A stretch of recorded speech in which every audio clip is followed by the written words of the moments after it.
G'day guys, welcome back to the Best of the Rest podcast with Stix and Freeza. How are you, mate? Good, Stix. How are you, cover? Yeah, very good, very good. Keen to jump into Canada, mate, this round. Crazy. Yeah, bit going on there already in practice and quali for us to have a look into. Well, about time we had a bit of something to have a look into. It's been a little dry recently. It has.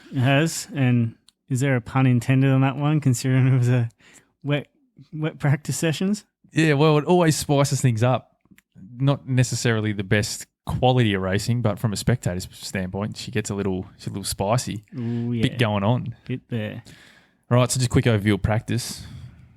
As we've sort of alluded to, it was wet.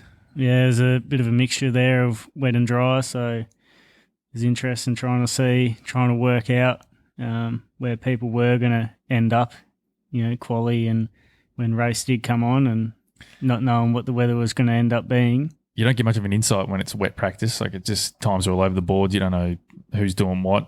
So it's sort of, it leaves the door wide open for quali. Yeah, sure does. Did find a bit weird, FP1, they started the practice session but then closed the pit lane. So the time was ticking down, but no one was allowed on the track. Yeah. It's a bit weird. Yeah, I don't know enough of the rules. I don't know if that's a thing with practice sessions, if is what it is. It was like the FIA just make rules up to suit them. Yeah. We want to do this, that's what we're doing. Well, I guess the part that we probably don't see with a race weekend is in practice sessions and stuff, there's still other events going on, support events. So it's probably, they've got that 1 hour and that's it. Because after that, there's the got to run this and that. This whole event GT3s or Porsches or something else or F2s. But I mean, they got full wets. Just chuck the full wets on and send them out there. Yeah, well, that's true. That's what I think a lot of fans get annoyed with. It's like there's a wet weather tyre there for a reason, and they just don't use it. As soon as it gets wet enough for the wet tyre to come out there, they're like, don't send the cars out. Too wet. Anyway, well, that's a whole other than tangent that, we got a couple of red flags of, I think they'll both show Gwen New crashes. Yeah, just seemed to lose it a bit. Yeah. Bit of debris and had to get cleaned up and everyone in the pits for a while. Which is a little embarrassing. If it happens once, so be it, but twice over the practice sessions, not ideal. But yeah, there's a few drivers going off, a few excursions. I think Danny Rick, through one of the little chicane type sections, went straight on in the grass and copped a bit of a wave of water. Yep. Pretty gnarly. Yeah, and there was a few tyre slaps and brushes with that Wall of Champions. That's a mental bit of racetrack right there. Yeah. Like, you lose the rear, it's your game over. Yeah, you got the double kind of curb. If you hit one side or you oversteer on one and hit the other, and both of them are pretty well sending you off towards that wall. And that's all she wrote. Yeah.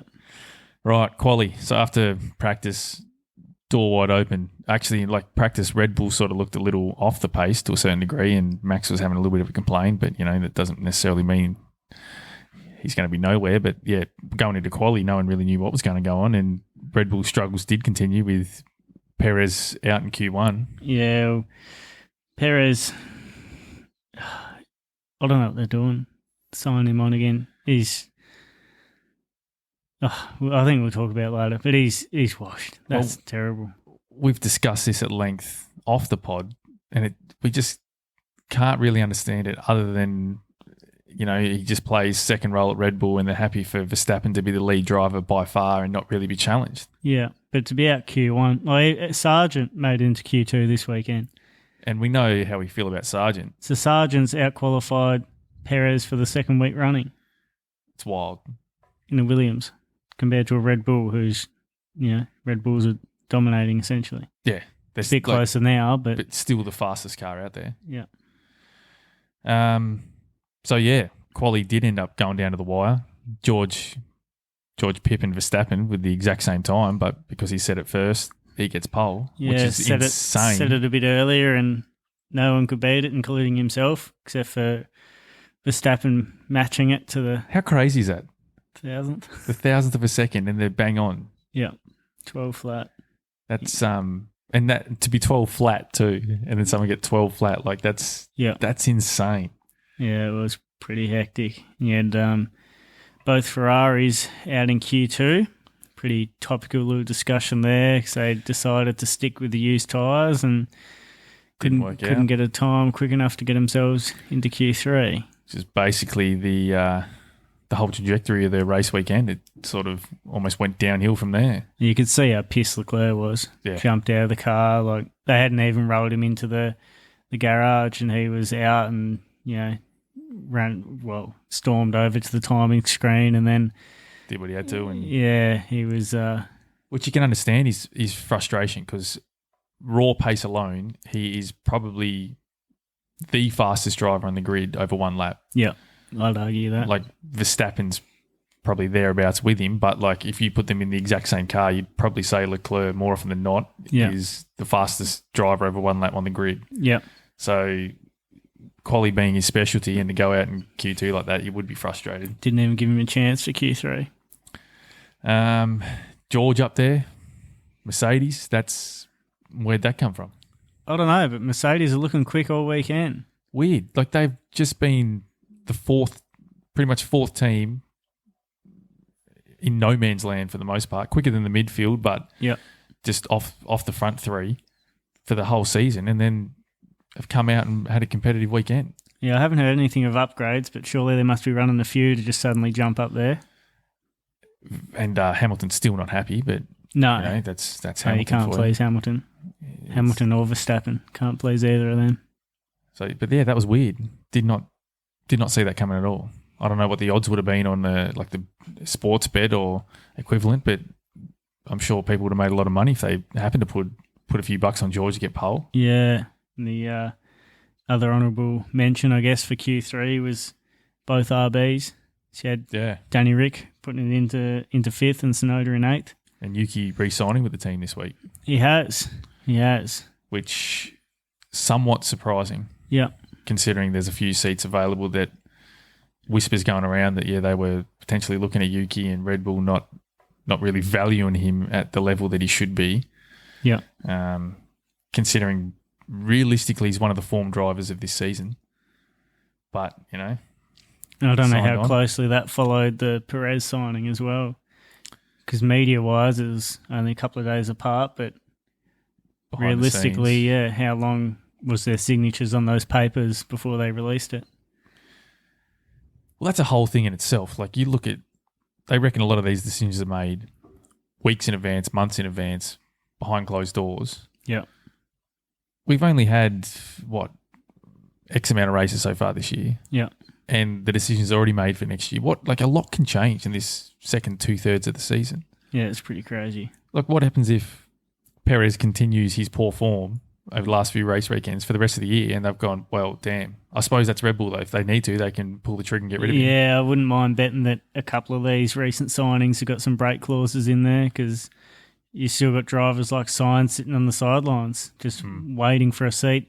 Even Ocon, I've got my thoughts and feelings about Ocon, but Wanker. He's still a relatively good driver. If you put him on, in the right car with a teammate that doesn't give a fuck, then he might be all right.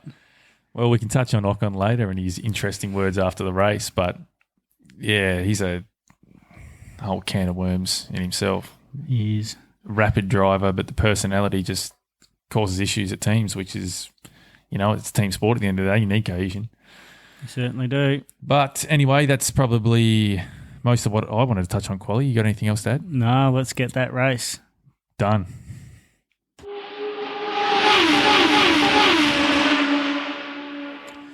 Race review time.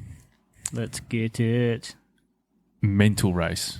First off the bat, just want to say absolutely insane race. Wet start, straight away, gets the blood boiling. You're like, whoo. Yeah. As soon as I saw that formation lap with all the water spray, I was like, oh, we're on here. A few cars slipping and sliding while idling around the track. You're like, This is going to be interesting. Yep. And I saw the Haas boys put on a set of wets each. And at the start, I was thinking, oh, what's this gonna bring in? And then lights go out, and as old what's his name, Brundle? Yeah, said they needed a calendar to measure him down to the first corner because they were that slow. Yeah, this spray was insane. Like I don't know how they drive with that level of spray coming up. The drivers at the back just cannot see anything at all. They can't even see the flashing lights of the car that's literally car length in front of them. Yeah. Yeah, those rear wing cameras are insane when you're watching them, coming into a corner, and then how long before you actually see the car behind just pop into view and you're like, holy shit. It's scary. Yeah. Genuinely or watching scary. the front wing camera when they're trailing behind a car and you're thinking, I can't even see where the corner is. They're already starting to brake. Obviously, it's a bit easier to see when you're driving, but it's like far out. Wild. But yeah, like relatively clean start. Only a little bit of contact between Gasly and Perez. Yeah. Put down to a racing incident. Both drivers continue, but yeah, definitely spicy. George held the lead. We're like, yeah, here we go. Yep. And then it would come down to the weather battle. It was. It's raining, it's drying up, but it's going to rain again. What do we do? Do we box? Don't we box? The Haas boys on the full wets just walking past everyone like they're in a different category altogether. Yep. And then they made some questionable decisions. Boxing, I don't know, they just seemed to be aggressive on the strategy to start with, but then didn't stay with that aggression and went, no, we'll box. Yeah. Well, I think Magnussen made up like 10 positions at the start, in the first few laps. And insane. Hulkenberg was like 9 positions or something as well. So it was like from 14th and 17th or something respectively, and got to like, say, 4th and 8th or something like that. And then they boxed Magnussen. Terrible pit stop. Yeah. Absolutely horrendous. Pushing 9 seconds. Yeah, it was like an 8.6 or something. And then just chuck him back on the inters and put him back in the mix with everyone else that, a lot of the teams extended their inters, so it wasn't like everyone was about to pit to change to something. I guess maybe in the defence, the wets were just going to go to shit as soon as that track dried up. They'll get too hot and they'll be gone. But I mean, I don't know. It was a reasonably better strategy with Hulkenberg. They kept him out for a bit longer until he was starting to get past and then brought him in. But I think with that one, it was, they maybe even held him out for a lap too long in the end. But, it's a weird one. It was unless you're seeing the data, I guess it's hard to say, but I just can't see he can go from 4th back to like 17th or 18th or something and then not improve after other teams pit. Like it basically made their strategy obsolete, like that aggressive start. Then they had to box, so they were just back where they were anyway. Yeah, so it was exactly. It was a bit weird. And then because they went on to the inters the same as everyone else, and then the track drying out at the end and people swapping and changing, it put another pit stop in there that brought them back to level playing field. Like you would think they would try and do something else. I know we saw at the end, well, not at the end, but towards the end of Leclerc's stint before he DNF'd, was trying to run the hards to see if an alternative strategy would work, which obviously didn't. So, maybe Haas did end up in a similar position to that. But, it just seemed like a waste. A lot of the hard work that they put in, maybe you do try and run another alternative strategy instead of putting yourself back to where everyone else is. Very much seemed like a wasted opportunity there. Yeah. But who knows? We haven't got all the data in front of us. But yeah, from a spectator standpoint, it felt like they could do a little bit more. Yeah. But I guess we need to set a little bit of context around the race. So a hectic finish, a lot of drivers fighting for the podium. Yep. Verstappen gets the win. Ferrari's 2 DNF, double DNF done. Leclerc, engine problem. 1 point is a full lap down. All sorts going on. You wouldn't have expected that at all. Yeah. Few crashes going on.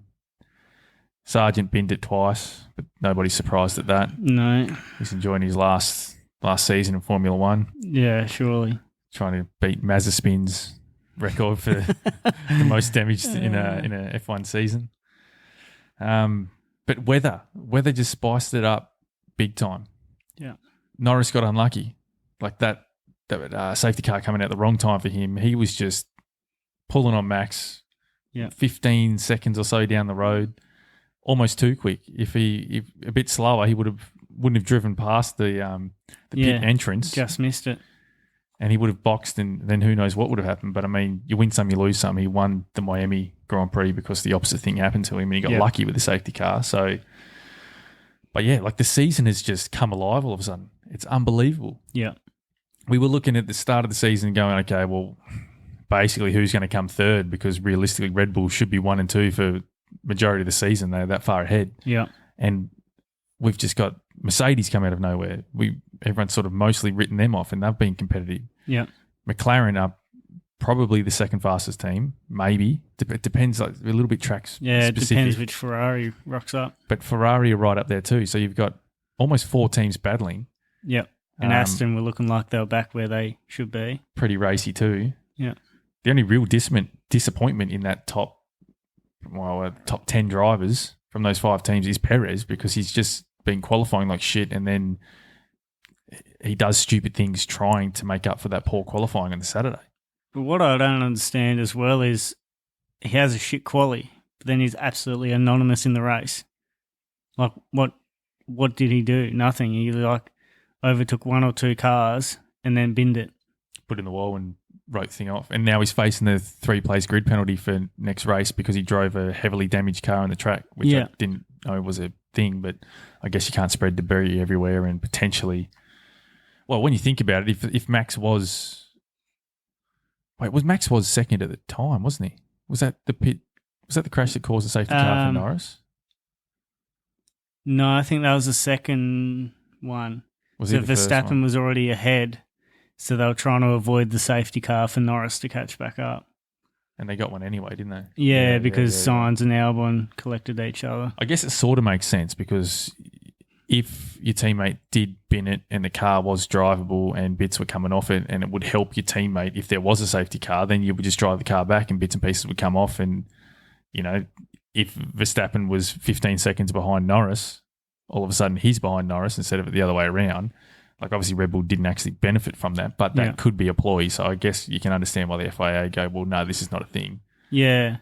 Yeah, I guess, if the shoe was on the other foot and Verstappen was chasing down Norris, they'd just leave the car there and go, yep, we'll take the yellow flags and the safety, rather than, trying to limp it back to the garage and keep the track clear to Verstappen to keep pulling away. But I think the amount of debris that was on the track, it was going to get a safety regardless. Like, we were already looking at it going, all right, where's this safety car coming out? So that's where my mind was going to. Driving back with a car falling apart will bring a safety car out. But, I mean, if your car's cooked, it's going to bring a safety car out anyway. Yeah. So it's sort of nil-all, isn't it? They were hoping that it would stay intact enough that they could get it back there without bits of shit falling off and causing a safety car. So they were, trying to limp it back and, or maybe a piece here and there falls off, but it's only a yellow flag and a marshal runs out quickly between cars. But I guess the reality of that is, if they really didn't want a safety car and there was a marshal pull-off area close by, you could limp the car to that. They'd do a virtual, neutralise a race, pull the car off the track and be done with it. Yeah. I'm sure that they would have a plan for all that sort of stuff, just to manipulate and get the best out of it. They would have thought of every scenario, I reckon. Yeah. The RBs had a little bit of... an interesting race too. Daniel got smoked at the start. Frustrating. Got a penalty for a jump start that, from the onboards, it doesn't look like there's a whole lot in there. So I don't know if he was really close to the front of his grid box and just rolled forward, setting off the sensor. Maybe there was a faulty sensor that went off and it shouldn't have, because who was it a few races back that didn't get the jump? Yeah, Norris didn't get the jump start when he should have, just because the sensor didn't go off, so they didn't have the data there. So they said, play on. Yeah. So I wonder if this has gone the other way. It'll be interesting to see if more comes out this week over that.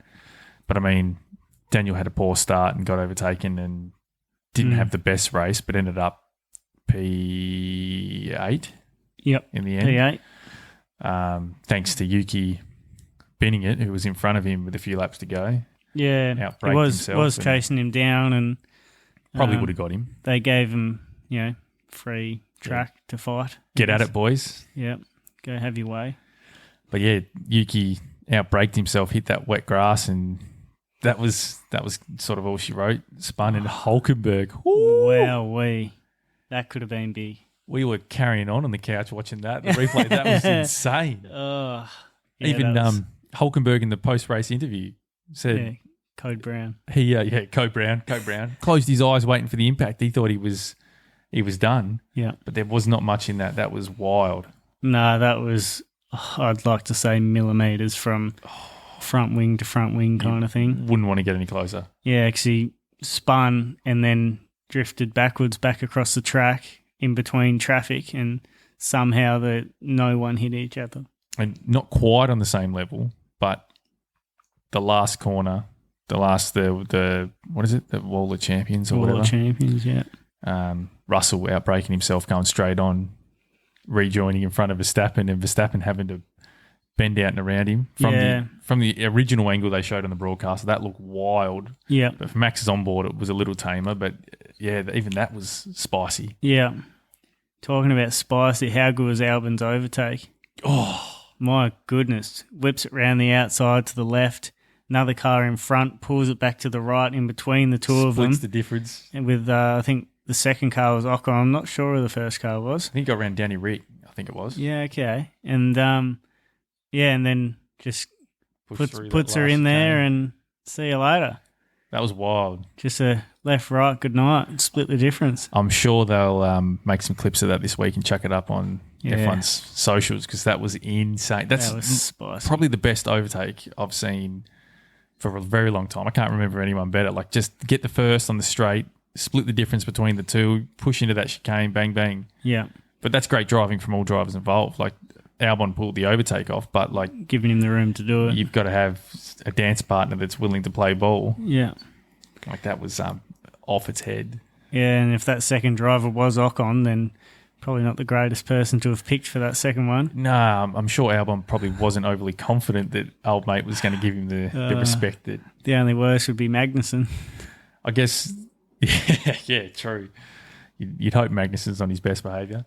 But the only thing in Albon's favour is Ocon's chasing the contract for next year, so he probably is trying to be a little nice and not scare off any... He could end up Albon's teammate. Jesus.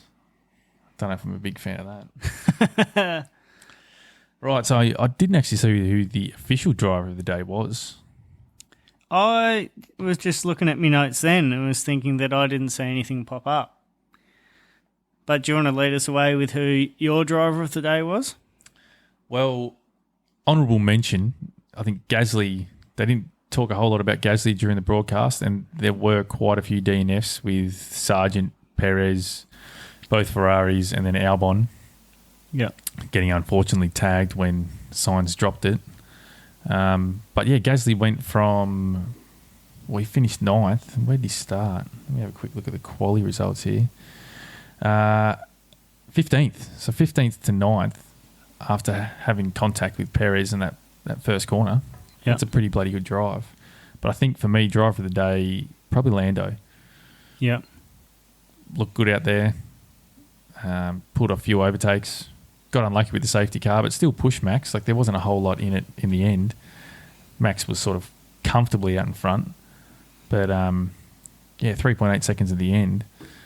But, yeah, good drive there from Lando. I'm impressed. Yeah. So, Lando, definitely honourable mention.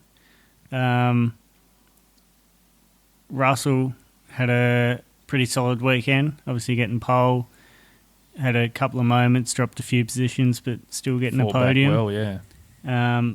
But my driver of the day was Max Verstappen. Yeah. So I know a lot of people probably wouldn't give it to him, but I thought of him as if he wasn't Max Verstappen, and thought if that was another driver in his position, everyone would have been crazy about it. Yeah, true. So you had Russell that started on pole. Verstappen pretty well had a flawless race. He stayed in the corners. He wasn't slipping and sliding too much. He had a few good overtakes. He, stuck around the mark of where he needed to be. Made the most of the safety car that fell into his lap a little bit. But nailed all the conditions, really. Yeah. So I think I had to go Max Verstappen. Yeah, good call. It's funny you say that most people sort of discredit Verstappen for driver of the day. Yeah. When you think about it, it's almost an inverse of the Miami Grand Prix. Yeah. And people were hailing Norris as a was hero, like and the best drive ever. But it's credit to Max because he's so good that everyone is astonished when someone beats him. Yeah. But this race has sort of just gone the other way, and he had a few different people that were leading that he was following, a few people behind that he was battling against. I just think it was a great drive from a world class driver, and not really knowing how much is him and how much is the car now. When you see his teammate that's struggling to get out of Q1 and DNFing twice in a row, whether they're all his fault or not, it's another thing. And he's still winning races and being up there, essentially getting a pole time lap.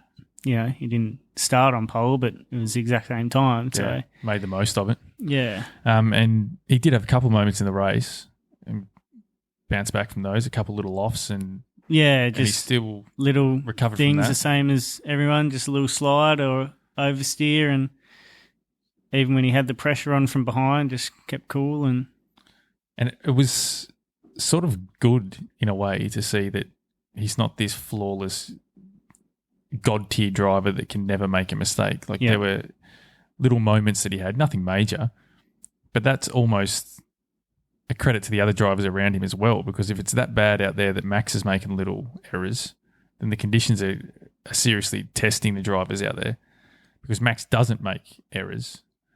And even when he does in those sort of conditions, nothing major. Yeah. Like a little off. You've got Perez who made a little error that ended up dropping the rear of the car and writing the thing off. Yeah.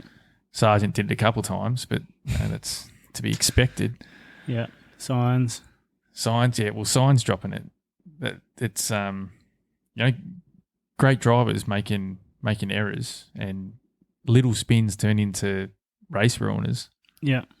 But yeah, Verstappen is able to recover and carry on and get the job done. Yeah. Sign of a true professional. Certainly is. Right, so I think we've covered probably most of the best moments from the race, including Albon's overtake. Yeah, well, that's what I had noted as my best moment, so that was already I've got a couple little honourable mentions. So just the safety car spicing the race up. That changed things big time, and as a viewer, just edge of the seat stuff, you're hooked in straight away. You're like, thank God this is not going to be another Max Verstappen 20, 30 seconds down the road. Like, this spices it up, even if it did benefit Verstappen, the first one. But bit of crash, bit of drama going on, bit of action, just a few drivers dropping it. You're like, that alone just put you on the edge of your seat, because you're like, the conditions out there are testing. Anything could happen, literally anything. Yeah. But Piastri's defence against George, even though George got him in the end, that was wild going into that last quarter. He has a massive set of kahunas, that boy. He, I don't know how he drives, how he gets in that car with that set on him. It's a wonder they fit in the cockpit. Like, he is just ruthless but fair. Yeah. Like, he's not Max Verstappen in his early days pushed like that, but would go too far sometimes. I haven't seen Piastri do that, but he makes drivers earn it. And George, didn't give George a bloody inch. No. And love to see it. Yeah. Yeah, and as a result, kind of, George went off and Hamilton went past him, and he, all credit to George for getting back to third after dropping to fifth there. But quite impressive. They had good pace towards the end of the race, the old Mercs. They did. Just before we move on, talking about Mercs having good pace, Hamilton having a sook. What do you make of that? I'm not too sure what he was really on about, saying it was one of his worst races, and I didn't really see too much wrong. Like, there were mistakes, but everyone was making nothing that was like a race ruiner for him. It wasn't, the race win for Hamilton wasn't up for grabs, and he just bottled it. No. It's sort of, I don't know. To me, it sort of screams of just I'm salty and jealous that George has got the better of me. Yeah. Like, because he was in front of George, and George ends up getting him in the end, and it just feels like there's a bit of bitterness. Yeah, well, I think this is one of Hamilton's best circuits, and never been out qualified by Russell, and a few other things. He's highest positions and whatever else. And then Russell comes and, puts it on pole and gets the last spot on the podium ahead of him and stuff like that. Just a little dirty. Yeah, I think so. Yeah, it's going to be interesting. Next season's going to spice it up with all these driver moves. But yeah, it'll be interesting to see how old Hamilton goes at Ferrari. Yeah. Because, things aren't going to get any easier for him. Leclerc is rapid. So he's going to be challenged on teammate Saturdays. wars will be interesting. Yeah. All right, so room for improvement from the Canadian Grand Prix. Do you want to lead us away? I went for the Haas pit strategy. Yep. So obviously we don't have the data, we don't really know, but I just feel like the way that they worked their way up the grid, they could have capitalised a bit more. That there's potentially a big points opportunity missed. I can't really say much more because I don't know the ins and outs of it, but it just seems like they'd done a fantastic alternate strategy, and I just couldn't see that their plan would have been to make up 10 positions and then pit to inters and go back to where you were and throw it all away. No, that's fair. Definitely fair. So, what about you, Stix? I've got an honourable mention off the bat. It's not a room for improvement without mentioning this bloke, Sargent. And all I've got to say is, bye-bye, son. Bye-bye. Bye-bye. Wave goodbye to that seat. You're done. Yeah. You might see the rest of the season out, but guarantee you will not be in Formula One next year. Too many chances, buddy. Just, bottle it. My actual room for improvement is, we've mentioned him a few times, but Perez. Yeah. I don't know what's going on there. When was this contract actually signed? Like, did he sign it a month ago and he's felt a little comfy since then? Yeah. Or the opposite, he signed it and he feels like, okay, now it's my time to perform, to show them you've made the right choice, and he's pushing too hard and doing, I don't know, but like, he needs to pick it up.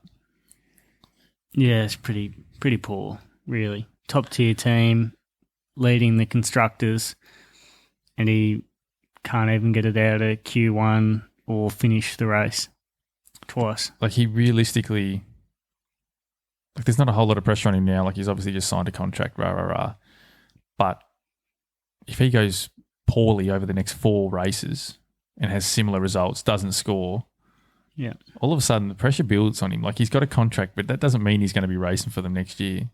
Yeah, like, I wouldn't have thought Red Bull would have booted him mid-season, but I thought that was more realistic than him getting another contract renewal. Like, I thought I pretty well written him off that he was out of Red Bull next year. Agreed. Even before these last 2 races, like, he hasn't really been pulling his weight, and then these last couple, it's just like, what are they doing? I was astonished. I'm like, he hasn't really, like, he's been okay so far this year, but he hasn't shown anything that you're like, yeah, definitely.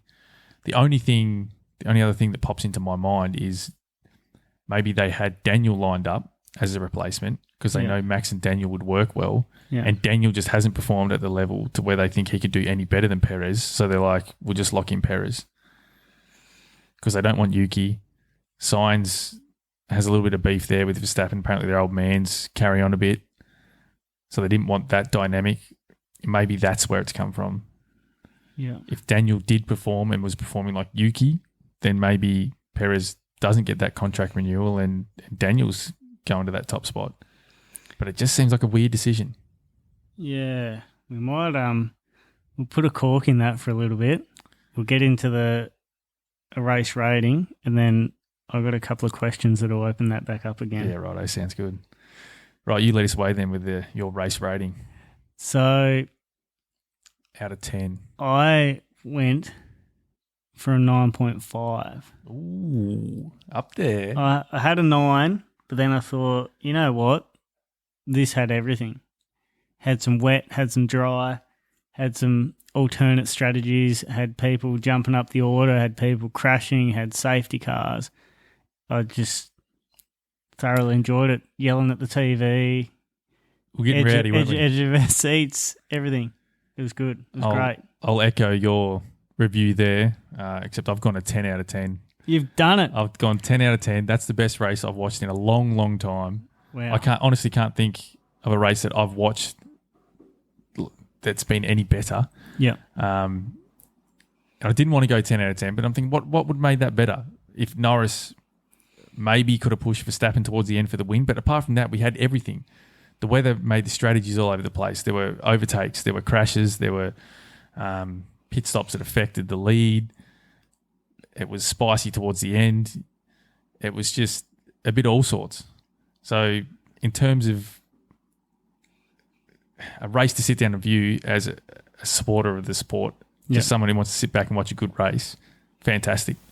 That's the race. And like I'm sort of on the Ferrari bandwagon this year, and they were done and dusted, and I still love the race this year. Yeah, this year. But yeah, we'll see where that one goes. But yeah, the race itself, the only thing that maybe could have made it any better, like we were sort of chatting before the pod, was if Ferrari were at the level this weekend and we're also at the front, adding two more cars sort of fighting at that battle for the win podium positions. Yeah. But even then, like this race had everything. It was insane. Yeah. If you were going to promote the sport to somebody who was vaguely interested in getting into Formula One and had a bit of a motorsport interest, you go sit down, 2024 Canadian Grand Prix, get some popcorn, put the feet up, crack a beer, get into it. Especially if you haven't watched the last couple of seasons and you're not expecting anything in particular. You're not expecting Max to run away with it, or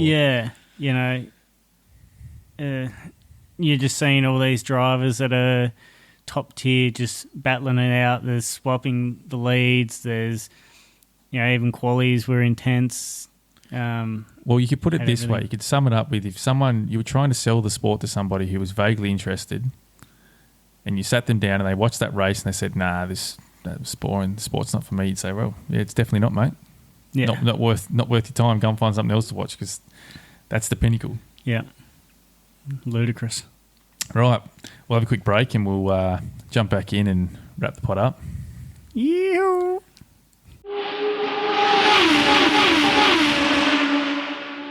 Rightio.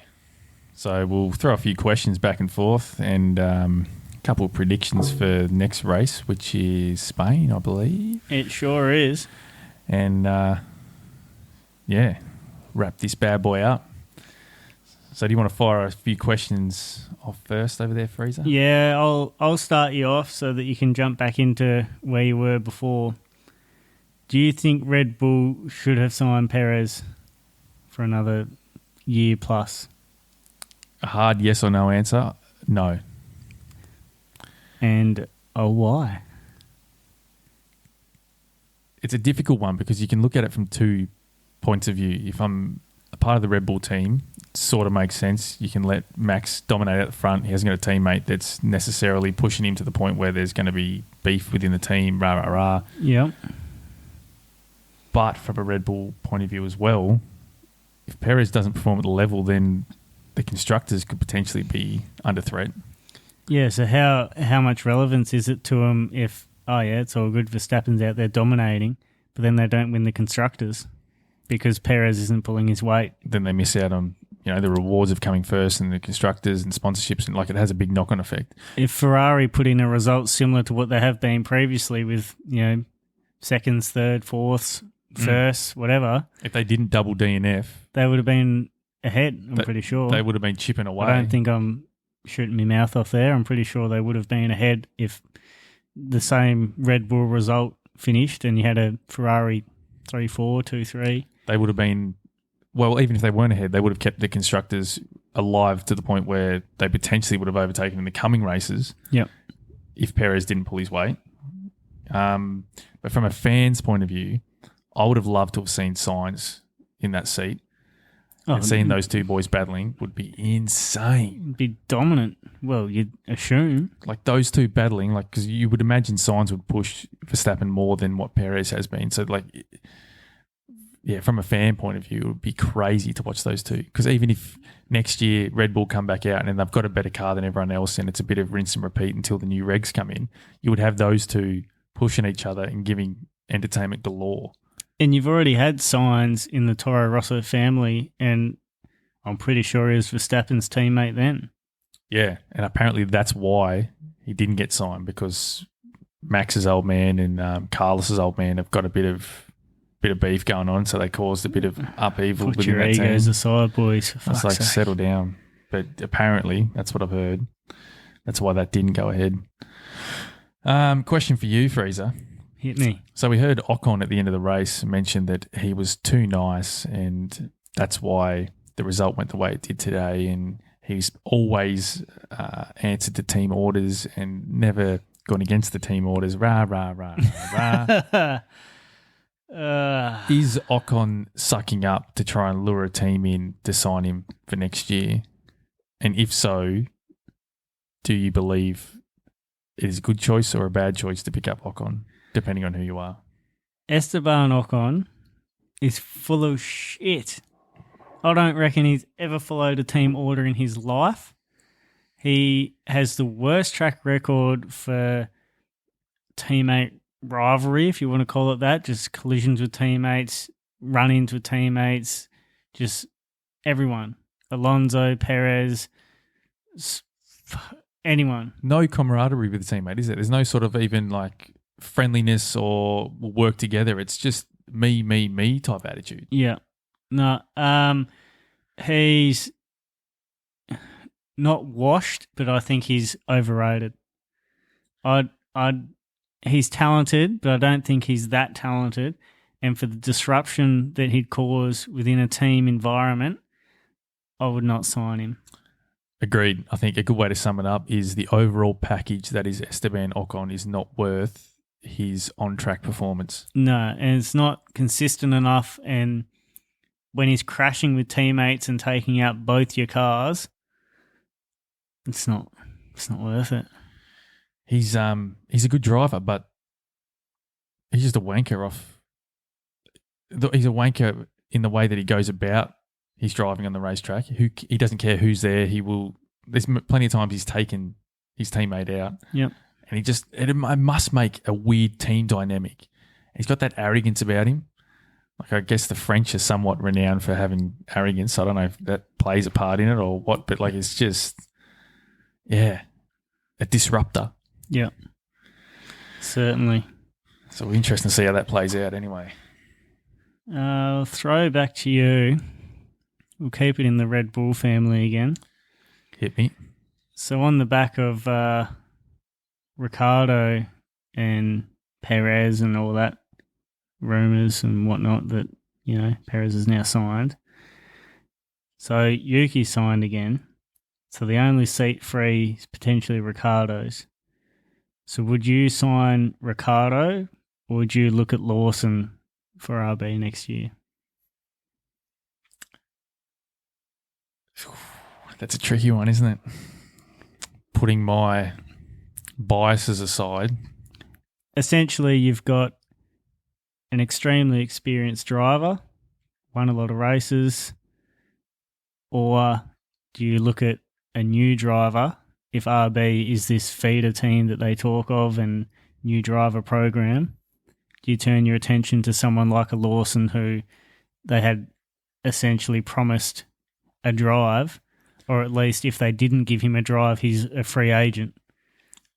I think logically speaking, Danny Rick hasn't shown enough to the point where you would keep an aging driver. He's not leading that team. Yeah. Yuki is at this point in the season. Obviously, he has improved as the season's gone on, so he could keep improving and dominate for the rest of the season, so to speak. But I think it makes more sense to sign Lawson.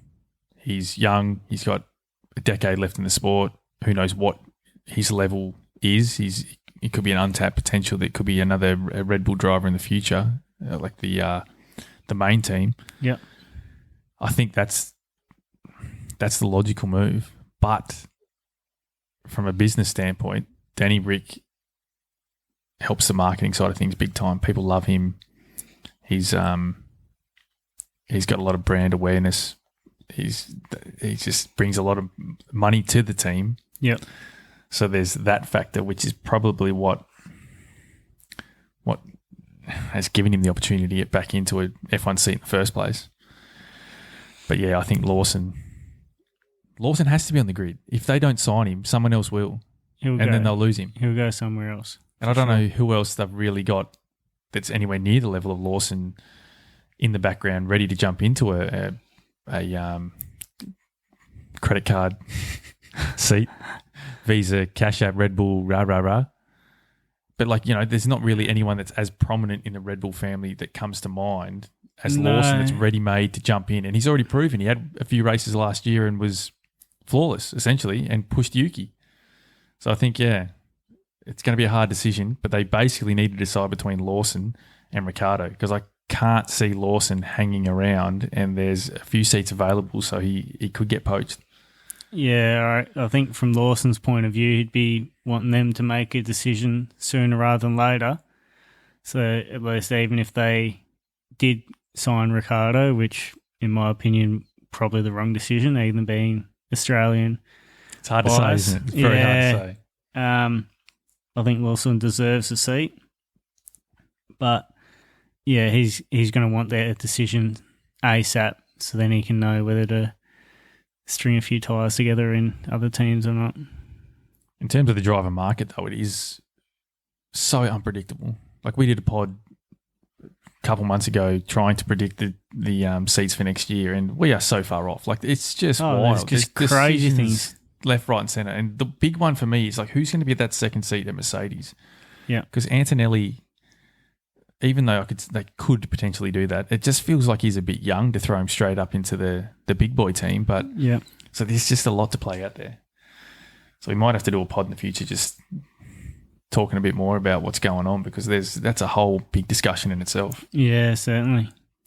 Right, so jump into some predictions for next week and our bit of a points tally going on with a bit of competition we've had going on so far this year. So to wrap up our predictions for this race, I went trash. Didn't land a single point. Pole, didn't get anywhere near it. Left the field, I had the Red Bulls to struggle, which was half right because Perez did trash, but then Verstappen goes and wins the race and puts it on pole. Perez has been pretty trash recently, so it's a bit hard to give you that one. So, yeah, that doesn't count. So, yeah, no points gained for me this week. How about you, Freeza? So I did snag myself 2 points.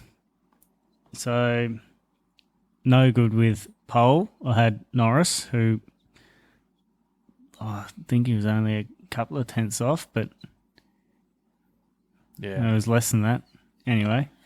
He was, let's have a look here. He was 800. Hang on. No, he wasn't. 200ths of a second off. So a bee's dick, but still, third's third. And then for the race, I had Verstappen and Norris 1-2, so I got my 2 points there. And then I had 3 DNFs. I had Perez, Leclerc, and Sainz as third, fourth, and fifth. Yeah, that's rough. Left of field, I had 3 safety cars, so you were close. I was shouting at the end there with that debris that Yuki put on the track, but just like Norris is shouting over the team radio, neither of us got our wish of how funny the debris was that? for winning the safety car. The old engineer. Lando, that debris on the track looks very bad. What do you think? Yes, it's shocking out here. That was a perfect Norris impersonation there. So yeah, I just got the 2 points. So that brings my overall tally up to 6. So 9-6 with Freezer closing the gap. So next race, I'll just run through it real quick. So Spain, gone for Sainz to chuck it on pole. Yep. And for the race results, I've gone Norris to win, Verstappen second, and Sainz third. Oh, interesting. So that'll be interesting. Left a field, which is sort of borderline, but I'm banking on Perez to struggle again, back to back. This time I'm going Q2 exit, and no points for Perez. Q2 so and no points. We'll see, but watch him turn around and win the race. But that's my left of field. How about you, mate? So I had pole for Sainz, First for Verstappen, second Sainz, third Norris. Yep. So Right. similar, just Little switcheroo here yeah, and a few different positions there. Left of field, both Spanish drivers in top 6 in the end. I went. Ooh. Big call. I So, like it. Aggressive, but Fernando Alonso and Carlos Sainz. that'd be You amazing. me boys, do me well. That'd be amazing. I'd love to see that. Aggressive, So but I can see from that. a prediction there, it's Sainz finishing second and, well, I guess Alonso 6th or higher. Thereabouts. Lovely. So, yeah, can't wait for the Spanish Grand Prix, which we've got an off week next weekend, I believe, and then we'll jump back into that. Lovely. Sweet. Rightio. Well, you've been listening to the Best of the Rest pod. We appreciate you tuning in. We love a bit of feedback if you got any. Good, bad, ugly, in between. Fire it our way. Yeah, send it. Send it. Catch us in a couple of weeks' time when we talk about the Spanish Grand Prix and how old Norris is going to win it. Nah, how need that. Freeza rules back in these points tally. I need to start Gapistan and open up that gap. Rightio. Thanks for tuning in. Catch you later. Thanks, guys. Look at this. This is not a dog. This is a piece of shit.